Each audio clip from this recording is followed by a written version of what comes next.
गलती आपकी है अम्मी। अगर इब्तिदा ही से उसके नखरे ना उठाती और इसको लाडला ना बनाती तो नौबत यहाँ तक ना पहुँचती। अच्छा बस करो, ये कौन सा टाइम है इन बातों का? अम्मी बेहतर था कि अपनी इस लड़की को थोड़ा आदाब मुआशरा सिखा लेती कि लोगों के साथ किस तरह से बात की जाती है। इत्तेफाक से मैंने बहुत अदब से बात की, वरना वो तो इससे भी ज्यादा बुरे के लायक थे। सूर्या बस करो ना अम्मी प्लीज, जनाब गलती हमारी है। अम्मी मुझे आपसे भी ये तवक्को नहीं थी, मैं तो शर्म के मारे जमीन में गड़ गया था। बहसात खुदा की कसम अगर जिदबाजी की तो माफ नहीं करूंगी। तुम उन लोगों को अपने खानदान वालों को किस मुंह से दिखाते? सॉरी, उनमें क्या कमी है? कौन सी नहीं है? उनका महल्ला और घर देखो, घर और जिंदगी का सामान। तुमने उनकी किस चीज से दिल लगाया है? चालाक लड़की है। पहले ही दिन जब तुमने उसे घर लाए साफ लग रहा था कि ये सारे नाज व अदा तुम्हें फंसाने के लिए है। अम्मी आप गलत समझ रही हैं, ये मैं था कि उसकी मिन्नत कर रहा था, ना कि वो। मेरा बेटा समझदार है, जानता है कि ये लोग हमारे लायक नहीं हाँ हैं। समझदार हूँ, लेकिन मेरी अकल कहती है कि लोगों के बारे में उनके जाहिर को देखकर फैसला नहीं करना चाहिए। अरे अच्छे लड़के, तुम ये बताओ मुझे कि कब तक अपने आप को फरेब देते रहोगे? अरे यार, मैंने आप जैसे लोगों के घर में रिश्ता किया तो मेरी हालत ये है, तुम्हारा क्या बनेगा? तुम तो ऐसे घर जा रहे हो, वहाँ क्या है? मनुचेर बस करो, बकवास न करो। छोड़ो मनुज है, जिसकी जितनी जरूरत है उसे वैसा ही मिलता है। ये उसी नादिर लड़की के काबिल है। सुरैया साहिबा, हर कोई अपनी जिंदगी के मसले खुद बेहतर समझता है, किसी ने आपसे राय नहीं मांगी। तुम लोगों को तुम्हारे मरहूम अब्बू की कसम, अब बस भी करो। अम्मी, मैं अरगवान को छोड़ने वाला नहीं हूँ। किस कीमत पर? जो भी कीमत हो, ये मेरे लिए अहम नहीं है। वाह वाह, कीमत का भी ऐलान कर दिया गया। चाचा जान ने एक मोहब्बत आमेज पैगाम दिया, लिखा है कि मैं प्यारे बहजाद की खिदमत में अर्ज़ करूं कि कर्ज़े की अदायगी की तारीख से एक दिन पहले अदायगी की फिक्र रहे, कहीं इश्क व आशिकी के चक्कर में पड़ के अपने कर्जा ना भूल जाए। याद तो है ना तुमको? हाँ याद है।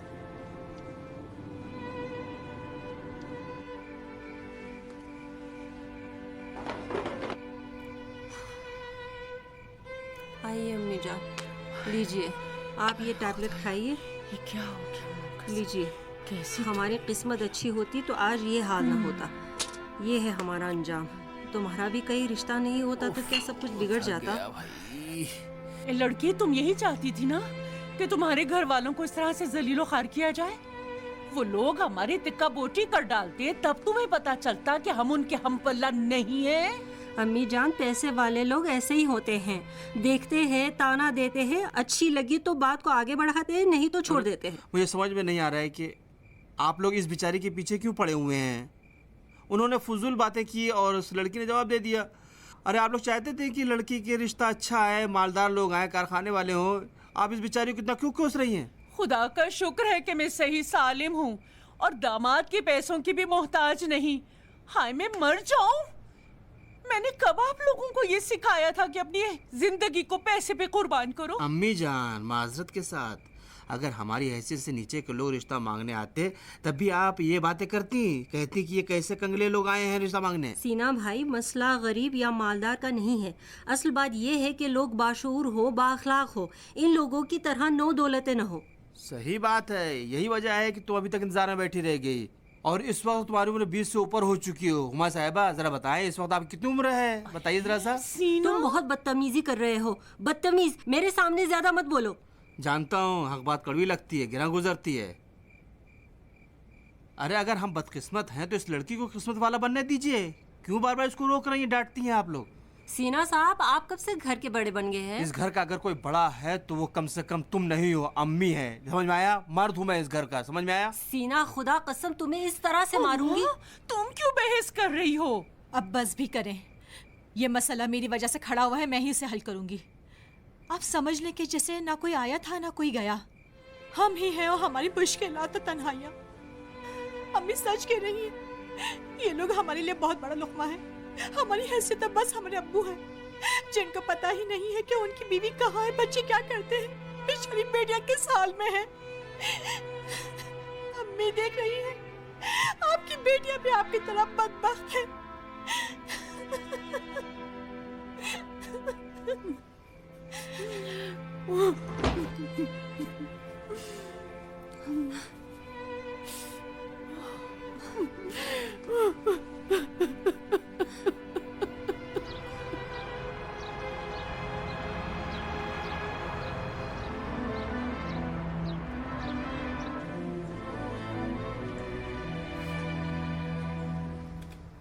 आपकी परेशानी बजा थी, डॉक्टर साहब उनकी बीमारी क्या है?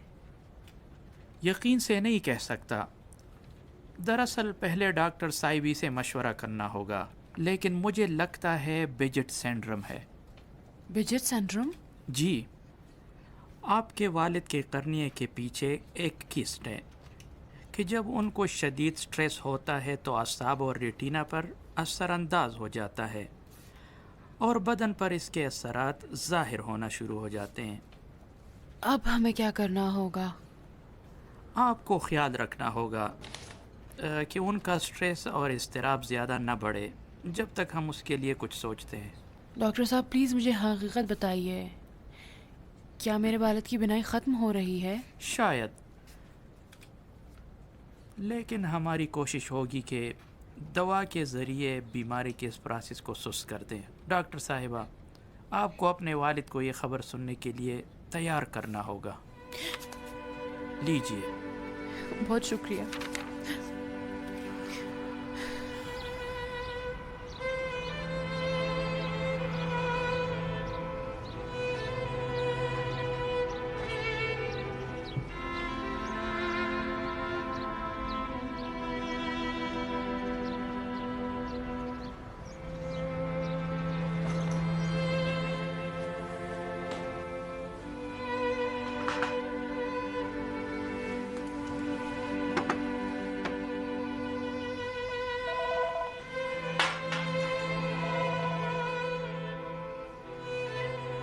हेलो। अस्सलाम वालेकुम मम्मी, अब्बू घर पर हैं?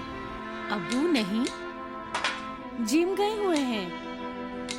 बेचारे घर में पड़े पड़े बोर हो जाते हैं, क्या करें। अच्छा ये बताओ, रिपोर्ट तुम ले आई उनकी? हाँ, उनकी हालत ज़्यादा अच्छी नहीं है। हाँ है? काश उनको अकेले न जाने देती। इसके बाद वो अकेले ड्राइविंग भी नहीं कर सकते।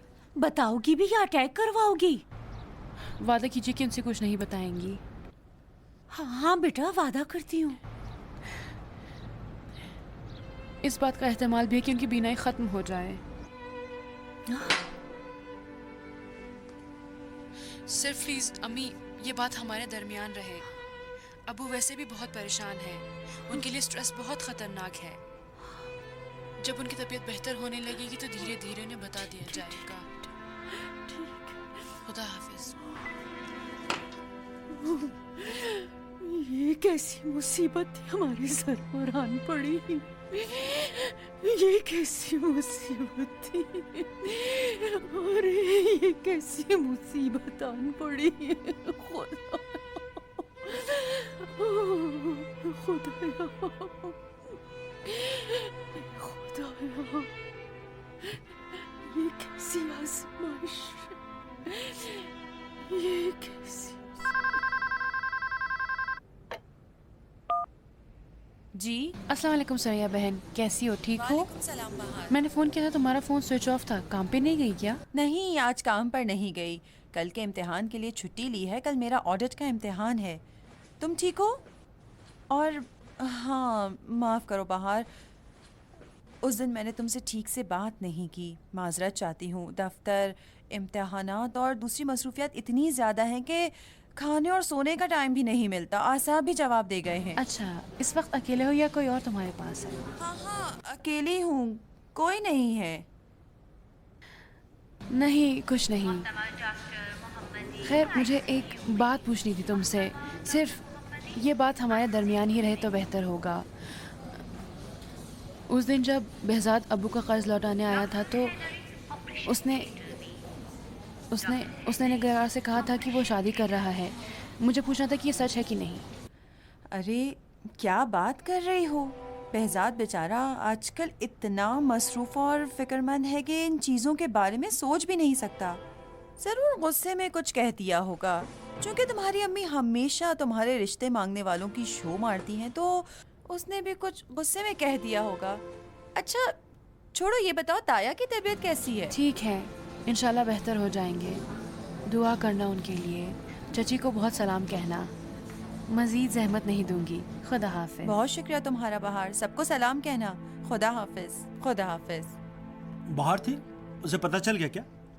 तुम सिर्फ खाओ, खाते जाओ। ये तुमने मुसीबत हम पर नाजिल की है, अब तुम ही सब कुछ ठीक करोगे।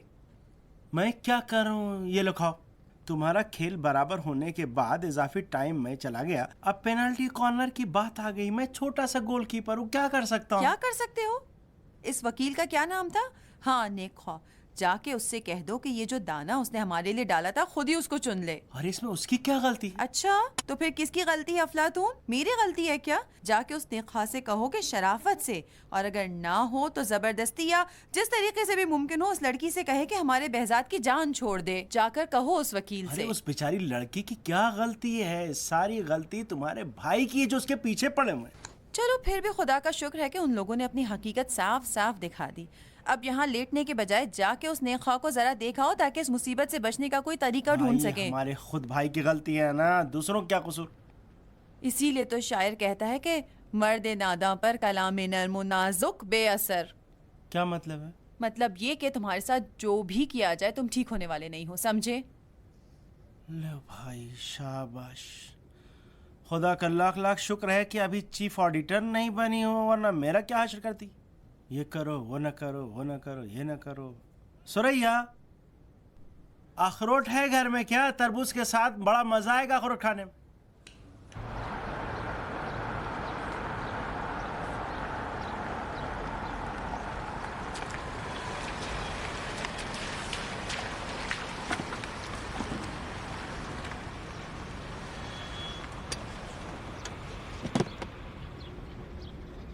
तुम्हारा स्टूडियो यहाँ है? जी हाँ, जी हाँ। अलबत्ता स्टूडियो तो नहीं कह सकते, बस एक तहखाने में है ताकि हमसाय लोगों को परेशानी ना हो, इसलिए वजह से यहाँ बनाया है।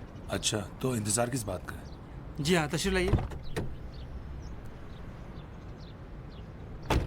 ये है?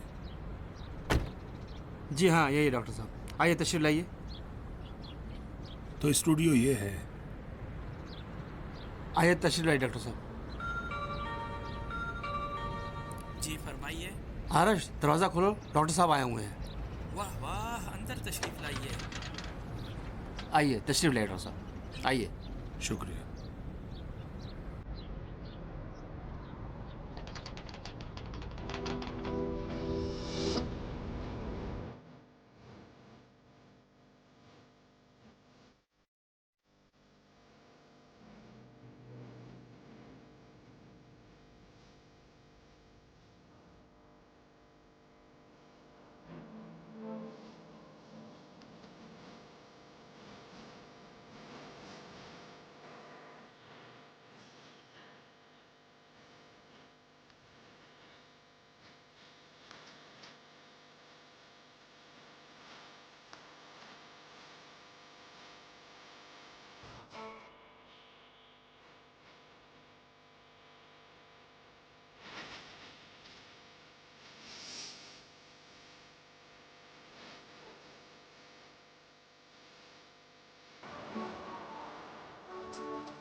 सुनने का शुक्रिया।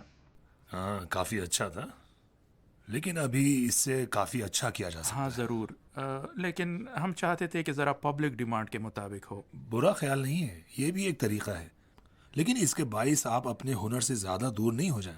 डॉक्टर साहब, बगैर किसी तकल्लुफ़ के बताएं हम कि हम कामयाब हो सकते हैं कि नहीं? हाँ, क्यों नहीं। देखो, म्यूजिक सीढ़ी की मानिंद है, एक तरह से एक एक जीना चढ़ना होता है। अगर इस बात को मद्देनजर रखोगे और दो जीने फलांगना चाहोगे तो जमाना तुम्हें वापस आने पर मजबूर कर देगा और तुम्हें दोबारा पहली वाली सीढ़ी से शुरू करना पड़ेगा। डॉक्टर साहब, ये बताइए, इस एल्बम को लाइसेंस मिल जाएगा? हाँ, साफ जाहिर है, लेकिन आपको म्यूजिक पर थोड़ा ज्यादा काम करना पड़ेगा। इस दरमियान मुझसे जो मदद हो सकेगी मैं वो करने को तैयार हूँ। तो डॉक्टर साहब, आप मुत्तफिक हैं कि आपको 2-3 नगमे सुनाए जाएं? 2-3 का तो मेरे पास टाइम नहीं है, लेकिन एक तो सुन सकता हूँ। तो दोस्तों आप तैयार हैं? डॉक्टर साहब को सुनाया चलो जाए? भाई तैयार। ओके।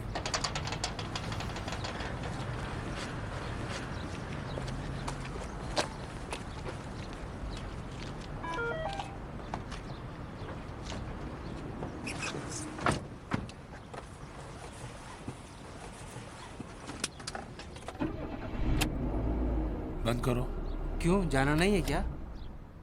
कौन सा नशा करते हो? क्या? कब से कर रहे हो? मैं नशा नहीं करता हूँ। कैसे डॉक्टर साहब, क्या आपने मुझे देखा या किसी ने आपको कुछ बताया? मेरे बेटे, पता नहीं तुम जवान लोग जब म्यूजिक की तरफ आते हो तो नशा वशा क्यों शुरू कर देते हो? अरे जवान, सास का मतलब है इश्क, ना कि नशा और मस्ती। देखो, तुम्हें छोड़ना पड़ेगा, जल्द से जल्द छोड़ना पड़ेगा तुम्हें। नहीं छोड़ा तो मुझसे कोई उम्मीद नहीं रखना। दाऊदी के नाम पर क्रॉस लगा दो। अगर तुम्हारी बहन से नहीं कहा है तो तुम्हारी खातिर, क्योंकि वो तुम्हें बहुत चाहती है। बाकी खुद जानो। अब किस चीज का इंतजार है? स्टार्ट करो और चले। जी जरूर।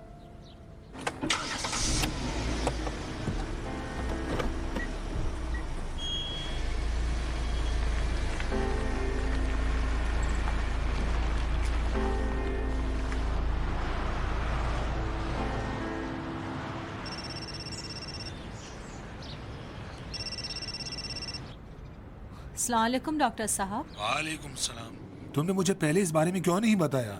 किस बारे में? क्या मुझे मालूम नहीं होना चाहिए कि तुम मेरे घर के कागजात किसके पास रखवा रही हो? हाँ, मैंने कहा था ना अपने एक मौकिल के लिए। वकील के लिए या रिश्ता मांगने वाले के लिए? अच्छा, तो इसीलिए इतनी परेशान हो रही थी। अब तुम क्या चाहती हो? जब सब कुछ खराब हो चुका है, अब दोबारा उसको जेल भिजवाना चाहती हो? डॉक्टर साहब, मैंने आपके कागजात वापस ले लिए हैं। उन्होंने अपने कागजात रखवा लिए हैं। 1-2 दिन में आपके कागजात ले आऊंगी। माफ कीजिए, सीना आपके पास है? हाँ, यहाँ है। उसने मुझे सब कुछ बताया। देखो, अगर उसके साथ लड़ाई करना चाहती हो तो फोन उसे दे देता हूँ। नहीं, अब मेरे लिए किसी बात की अहमियत नहीं। हाँ, अगर अहमियत ना होती तो आवाज यूं भर्राई ना होती। देखो, जिंदगी में किसी के साथ भी ऐसे वाकयात पेश आ सकते हैं। सिर्फ तुमसे बई था कि इतनी समझदार होने के बावजूद बगैर तैयारी के ऐसा इक़दाम करो। डॉक्टर साहब, बात वो नहीं है जो आप समझ रहे हैं। इंशाल्लाह किसी मुनासिब वक्त पर आपको सारी तफसील बताऊंगी। देखो, बहरहाल मैंने फोन किया ये बताने के लिए कि इन मसाइल की वजह से खुद को परेशान ना करो। अपना ख्याल रखो। ठीक, खुदा हाफिज। खुदा हाफिज। पेट के हल्के लड़के। काश डॉक्टर साहब इस वक्त न बताते। समझिए कि जानबूझकर कहा है मैंने। इसको नहीं मालूम है कि बात मुंह से निकल गई मेरे, तो शामत आ गई। कुछ नहीं कहेगी। देखो, डरो मत। कुछ बोली तो मुझे बताना। और हाँ, आगे की तरफ ध्यान रखो। पिछली दफा की तरह ना हो जाए कि बहन से छुपकर गाड़ी ले गए थे और जाकर एक्सीडेंट कर दिया था। डॉक्टर साहब, माजरत के साथ मेरी ड्राइविंग बहुत अच्छी है। इस दफ़ा भी इत्तेफाक से एक गाड़ी आगे वरना पूरे ध्यान से मैं ड्राइविंग करता हूँ। आप बेफिक्र रहें, एकदम मुतमईन रहें। देखो, ड्राइविंग भी जिंदगी की तरह है। तुम सही जा रहे हो लेकिन दूसरे आके टकरा देते हैं। गलत चलाना तो और भी बुरा है। ये जो तुम नशा वशा करते हो ना, ये भी एक तरह से एक्सीडेंट करने की तरह है। अलबत्ता अपने आप से एक्सीडेंट करना और अपनी ही गाड़ी ख़राब करने की तरह। एक्सपोर्ट का काम करता है, कालीन एक्सपोर्ट करता है और कंप्यूटर के पार्ट्स इंपोर्ट करता है। उसके बेटे को ईरान में अभी 2 महीने हुए हैं। सोरबन यूनिवर्सिटी से फिज़िक्स में डॉक्टरेट किया है उसने। एक तालीम याफ्ता और अपने बराबर की लड़की ढूंढ रहा है जो भी तालीम याफ्ता हो और अच्छी हो, उसको मुनासिब है। मुझे ऐसे लोगों से मुलाकात का शौक नहीं। अरे तुम्हें थोड़ी उसके साथ रहना है ना, तुम्हारी बेटी से शादी करना चाह रहे हैं। मुझे नहीं लगता कि वो तैयार होगी। एहसान, तुम एक काम करो, एक दावत करो। ऐसा करो, तुम मेरे घर आ जाओ बीवी और बेटी के साथ। हम उनको वहाँ मिला देंगे। क्या ख्याल है? ना। अच्छा ये बताओ, तुम तवक्कुलियान के बेटे से बात करने वाले थे, क्या हुआ? हमें देखो किससे कह रहे हैं। शकोई साहब का बेटा बेमिसाल है, जिसका दरवाजा खटखटाएगा हरगिज इनकार नहीं सुनेगा। मुझे करोड़पति लोग नहीं चाहिए। तवक्कुलियान का बेटा मेरी बेटी से ज्यादा जोर था उसका। दोनों ने मेडिकल पढ़ा है। उनके साथ बात करनी है। तुमसे बहुत नाराज हैं। उनको तवक्को नहीं थी कि तुम उनसे इस तरह पेश आओगे। ये लड़का कहीं और भी रिश्ता मांगने गया था। लगता है कि बात नहीं बनी है। चाहो तो इसी वीकेंड पर मैं उनको तुम्हारे घर बुलाता हूँ और साथ में मैं भी आ जाता हूँ। ठीक है, घर वालों से बात करके बताता हूँ। चलता हूँ। खुदा हाफिज। ओह, क्या हुआ? क्या हुआ हिसाम? क्या हुआ? बैठ जाओ। आंखों के सामने अंधेरा छा गया। बैठिए बैठिए, आपकी चाहते हो तबीयत डॉक्टर ठीक के वहाँ नहीं ले है, चलूं? बैठिए, नहीं, ठीक है। या घर पहुंचा दूं? तुम किसी डॉक्टर की क्यों नहीं आंख दिखा लेते? जाऊंगा। तुम सिर्फ तो कल्याण को समझाओ कि हमारे घर आने का मतलब ये नहीं है कि हमारा जवाब मुस्बत होगा। जरा बातों बातों मालूम करो कि उसका बेटा बाहर क्या करता है। कहीं कोई धोखा ना हो जाए फिर से, क्योंकि हमारी किस्मत में ऐसा लगता है धोखा ही खाना है। खुदा हाफिज। अपना ख्याल रखना। ठीक है, खुदा हाफिज, अपना ख्याल रखिए। दरवाजे तक चलता हूँ आपके पता साथ। नहीं इस बेचारी को क्या हो गया है। मतलब ये कि हमें बुरी तरह फंसा दिया है वकील साहब आपने।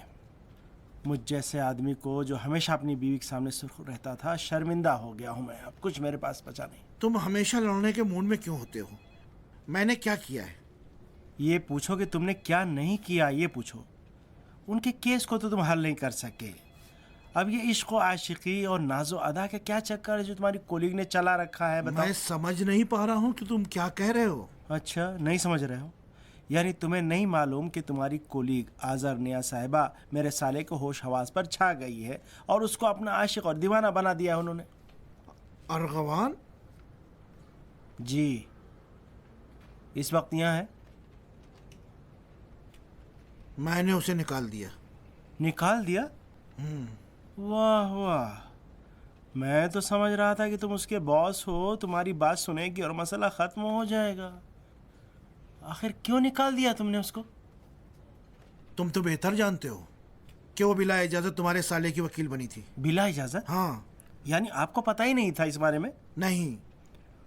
वाह रे भाई वाह, काश के सिर्फ बेहजाद साहब की वकील ही रहती। लेकिन अब बात बहुत आगे बढ़ गई है। कल हम उसका रिश्ता मांगने गए थे। अर्गवान का रिश्ता? जी। बेहजाद फरूजान फर के लिए? जी, तुम सो रहे हो क्या? यकीन नहीं आता। यकीन करो मेहरान, पता नहीं ये लड़की कौन है, बाप क्या करता था, कहाँ से आए हैं मेहरान। मैं उनकी ज़िंदगी के बारे में जानना चाहता हूँ। वो किस लिए? देखो मेहरान, मेरे साले की एक कज़िन है, वही एहसाम फरूजान फर साहब की बेटी, मेरी बहन की तरह है, माशाल्लाह एक फूल की तरह है, डॉक्टर है। खुलासा ये कि ये दोनों बचपन से एक दूसरे को चाहते हैं। दोनों को देखो तो लगता है कि ये तो एक दूसरे के लिए बने हुए हैं। लेकिन इस बीच ये तुम्हारी कोलीग आके कबाब में हड्डी बन गई है। तस्वीर का दूसरा रुख ये है कि कोई भी इस रिश्ते पर राज़ी नहीं है, हत्ता खुद बेहजाद भी सिर्फ अपने चचा की जिद में आकर उस लड़की के साथ शादी करना चाह रहा है। ये पहले क्यों नहीं बताया? मैं भी नहीं जानता था, अभी पता चला है। मेहरान, किसी को इस मुश्किल के आगे खड़ा होना होगा। ये काम सिर्फ तुम ही कर सकते हो। ठीक है, मैं बात करता हूँ। हाँ भाई, बात करो। इस तरीके से बात करो कि सब कुछ खत्म हो जाए, किस्सा खत्म, सब खत्म हो जाए। चाय पी लो।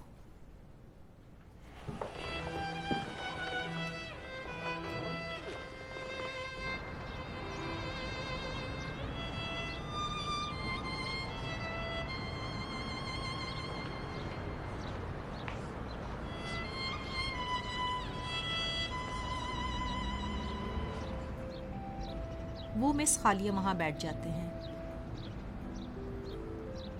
मेरे ख्याल में शादी दो तरह से होती है। एक सूरत तो मामूली है जिसमें सब कुछ ठीक ठाक और बेहतरीन तरीके से अंजाम पाता है। दूसरी सूरत वो है जो मसाइल और मुश्किलात से दो चार होती है।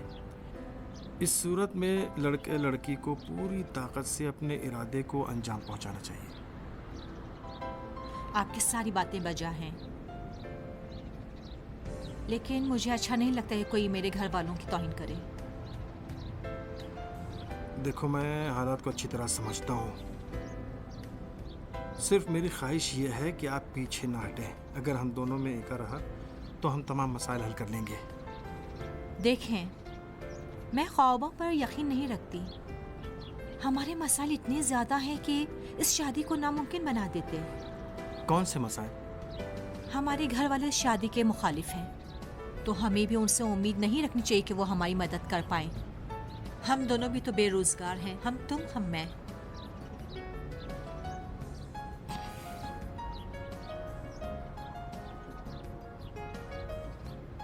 तुम डरती हो?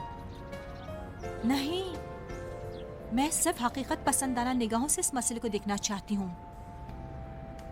तुम अगर हकीकत पसंद इंसान हो तो ज़रूर जानती होगी कि समंदर में तूफान आने की सूरत में डूबने के खौफ के बजाय इंसान को तैराकी सीखना चाहिए।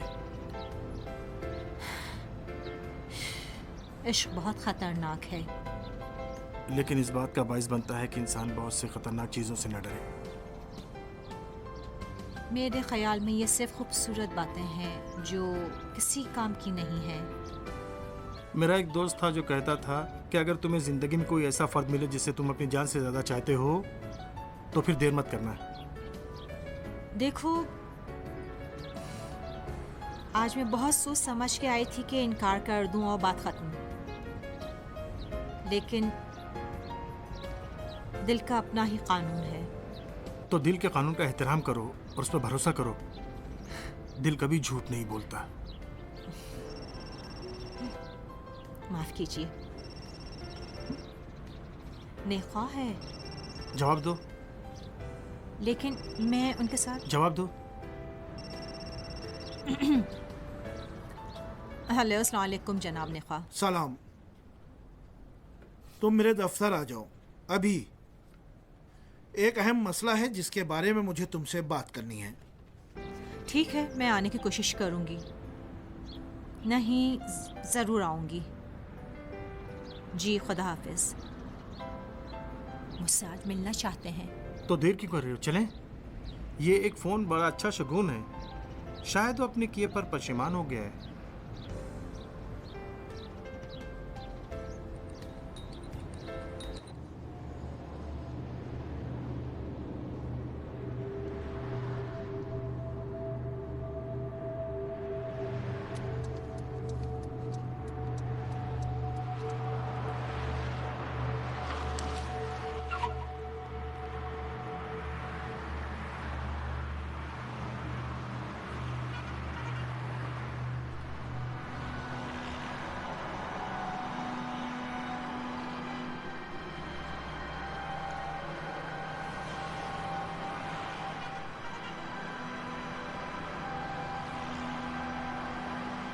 हेलो बाहर, कहाँ हो बेटी?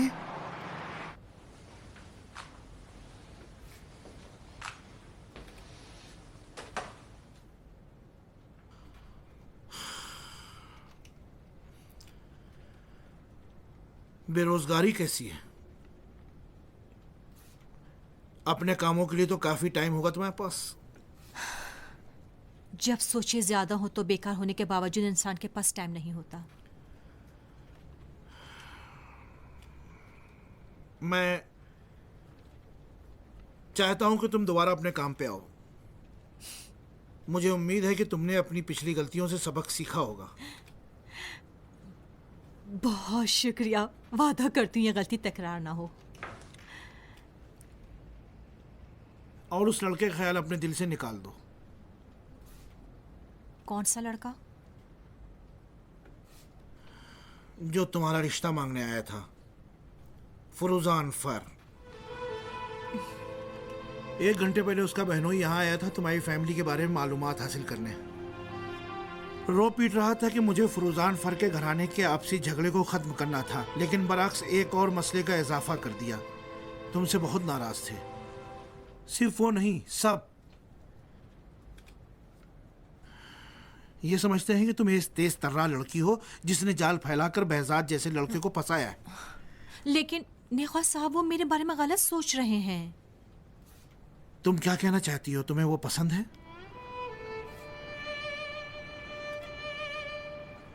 शायद।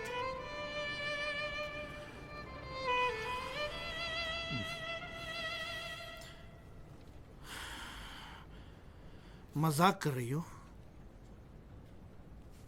मैं नहीं समझती। मैं तुम पर एहसान कर रहा हूं, तुम समझ क्यों नहीं रही हो? काम पर वापस आ जाओ और उस लड़के का ख्याल अपने दिल से निकाल दो। और मैं तुम्हारी गलतियों और उसकी वजह से आई मुश्किलों और मसलों को भुला दूंगा। माफ़ कीजिए नेख्वास साहब, मैं समझ नहीं पा रही हूँ कि मेरी ज़ाती ज़िंदगी का मेरे काम से क्या ताल्लुक़ है। तुम एक बार फिर धोखा खा रही हो आज़न्या। बहजाद फरूजान फर ने अपने चचा से केस हारने के बदले में उनकी बेटी ठुकराई है, उस लड़की को जिसको साल साल चाहता रहा है। अब तुम खुद सोचो कि इस बीच तुम्हारी क्या हैसियत है। मेरे ख्याल में ये सब बातें झूठ हैं। एक बार मेरी बात नहीं मानी और उसका नतीजा भुगत चुकी हो, आखिर तुम क्यों नहीं समझती हो? नेक़ास साहब, मैं आपकी तजवीज़ की बहुत मशकूर हूँ, लेकिन मुझे लगता है कि मुझे आपके दफ्तर में काम करने की ज़रूरत नहीं। माफ़ कीजिएगा। क्या तुम्हें याद दिलाऊं कि तुम्हारा बाप कौन है और क्या करता है? उनको अगर पता चल गया तो तुम्हें कूड़े की तरह बाहर फेंक देंगे।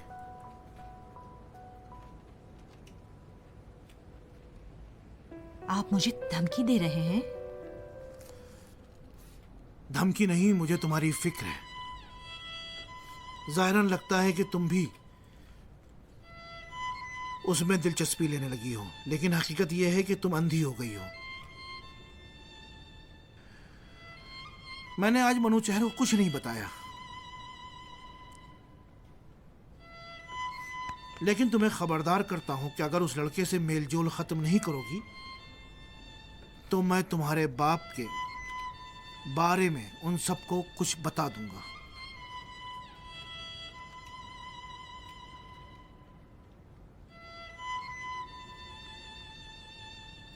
बहुत शुक्रिया कि आपने खुद ही अपनी असलियत जाहिर कर दी।